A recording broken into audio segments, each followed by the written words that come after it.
চলমান। প্রধান উপদেষ্টা মহোদয় 4:30টার সময় মিটিং হলে এসছেন। শিল্প বিষয়ক যিনি উপদেষ্টা আছেন আদিলুর রহমান একটা ইন্ট্রোডাক্টরি বক্তব্য দিয়েছেন। ইন্ট্রোডাক্টরি বক্তব্যে উনি বলেছেন যে আজকে প্রধান উপদেষ্টা রাজনৈতিক দলগুলোর সাথে, বিশেষ করে যারা ফ্যাসিবাদ বিরোধী আন্দোলনে সবাই সক্রিয় ছিলেন এমন সকল রাজনৈতিক দলগুলোর সাথে মত বিনিময় করছেন 3টা বিষয় নিয়ে। আজকে 3টা বিষয় নিয়ে কথা বলার জন্য উনি সকলকে ডেকেছেন। প্রথম বিষয় হচ্ছে ভারতে সহ সারা বিশ্বে বাংলাদেশ বিরোধী যেই প্রপাগান্ডাগুলো চলছে এগুলোর ব্যাপারে রাষ্ট্র হিসাবে আমাদের করণীয় কি, প্রথম বিষয়। দ্বিতীয় বিষয় হচ্ছে গত কয়েকদিন আগে আগরতলাতে বাংলাদেশের যে ডেপুটি হাই কমিশনারের যে অফিস আছে এটা আমাদের এই রাষ্ট্রের প্রপার্টিটা ভাঙচুর করা হয়েছে, পতাকাকে অবমাননা করা হয়েছে। এই বিষয়ে কি করণীয় হতে পারে? আর থার্ড হচ্ছে বাংলাদেশে সংখ্যালঘু নির্যাতন নিয়ে যেই গল্প এবং উপন্যাস সারা দুনিয়াতে চলছে সেই বিষয়ে আপনারা কি মত দেবেন, আমাদের করা দরকার। তো আজকের আলোচনাতে নির্বাচন কোনো আলোচ্য বিষয় না, ছিল না, এবং এখন পর্যন্ত মিটিং যেখানে আছে সেখানে হচ্ছে সকল রাজনৈতিক দল এবং জোটের পক্ষ থেকে যার যার বক্তব্য পেশ করা হচ্ছে যে রাষ্ট্র হিসাবে আমাদের করণীয় কি। এবং সোফার অনেকগুলো রাজনৈতিক দল পরামর্শ দিয়েছে কি কি করা দরকার।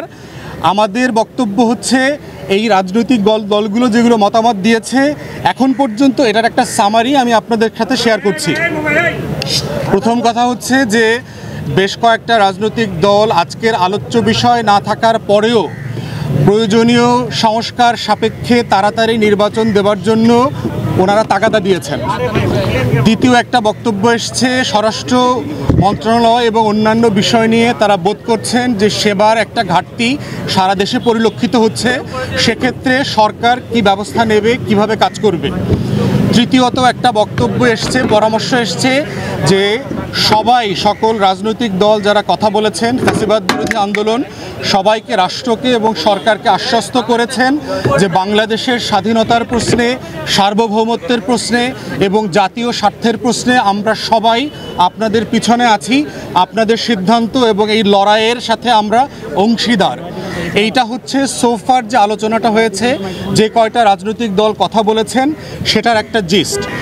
একজন সাবেক মিলিটারি অফিসার যিনি একটা দলেরও প্রধান, তিনি বলেছেন যে ভারতের সাথে এই সম্পর্কের জায়গাটাকে উস্কানি এবং উদ্বেগের জায়গা থেকে কিভাবে একটা ভারসাম্যের জায়গায় নিয়ে আসা যায় সেটার জন্য আমরা যেন কাজ করি।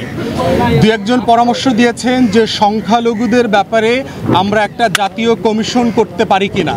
একটা জাতীয় কমিশন করলে গত 53 বছরের যে বঞ্চনা এবং 16 বছরের বিশেষ করে সংখ্যালঘুরা কোন কোন জায়গায় আহত হচ্ছে, বঞ্চিত হচ্ছে, এটার গল্পটা কতটুকু এবং সত্যতা কতটুকু, অতটুকু বের হয়ে আসবে। দু একজন পরামর্শ দিয়েছেন রাজনৈতিক দল থেকে যে সরকারের বিভিন্ন রাষ্ট্রে যে অ্যাম্বাসিগুলো আছে সেখানে যারা কর্মরত আছেন তারা এখনও আগের আমলের ফ্যাসিবাদীদের দোসর, তাই ওই সকল রাষ্ট্রে বাংলাদেশ বিদ্বেষ ঠেকানোর জন্য যা যা করণীয় দরকার সেগুলো এখনও করছে না। সেক্ষেত্রে ওই দূতাবাসগুলো থেকে অফিসারদেরকে উদ্ধ করে দেশপ্রেমিক গণ অভ্যুত্থানের পক্ষের যারা অফিসার্স আছেন তাদেরকে এঙ্গেজ করা দরকার। এই যে আমাদের বিরুদ্ধে প্রপাগান্ডাটা হচ্ছে এটাকে যেন অ্যাড্রেস করা যায়। একটা পার্টিকুলার পরামর্শ এসছে, সেটা হচ্ছে যে রাষ্ট্রের পিআর প্রপাগান্ডাকে হ্যান্ডেল করবার জন্য একটা পিআর সেল করা দরকার, যে কিভাবে এই প্রপাগান্ডাটা বাংলাতে ইংরেজিতে আমরা কাউন্টার করতে পারি দেশে বিদেশে এবং বিভিন্ন টেলিভিশনের মধ্য দিয়ে। আমাদের দল এখনও কথা বলে নাই, তো আমরা অন্যান্য দল যারা কথা বলেছেন তাদের এই সামারিটুকু আপনাদের সাথে শেয়ার করছি। মিটিং এখনও চলমান, এখন নামাজের বিরতি হবার কথা, এরপরে মিটিং আরও চলবে। প্রধান উপদেষ্টা ওনার ব্রিফিংয়ে বলেছেন যে বাংলাদেশ রাষ্ট্রে গণ অভ্যুত্থানের জায়গা থেকে আমরা সামনে এগোবার কথা ছিল, কিন্তু একটা মহল আমাদেরকে আবার গণ অভ্যুত্থানের আগের জায়গার সেই ফ্যাসিবাদী জায়গাতে ফিরিয়ে দিতে চায়, নিয়ে যেতে চায়। আমাদের মতো একটা উদার প্রোগ্রেসিভ যারা লিডারশিপে আছেন তাদেরকেও তারা হিন্দু বিদ্বেষী, হিন্দুদের শত্রু, ইসলামিস্ট একটা রাষ্ট্র পরিণত হয়েছে, জঙ্গি রাষ্ট্রে পরিণত হয়েছে, এই প্রচারণাগুলো করেছেন। তো সেক্ষেত্রে প্রফেসর ইউনূস সকল রাজনৈতিক দলগুলোকে আহ্বান করেছেন, আপনারা পরামর্শ দেন সবাইকে সাথে নিয়ে আমরা কিভাবে এই সিচুয়েশনটাকে কাউন্টার করতে পারি।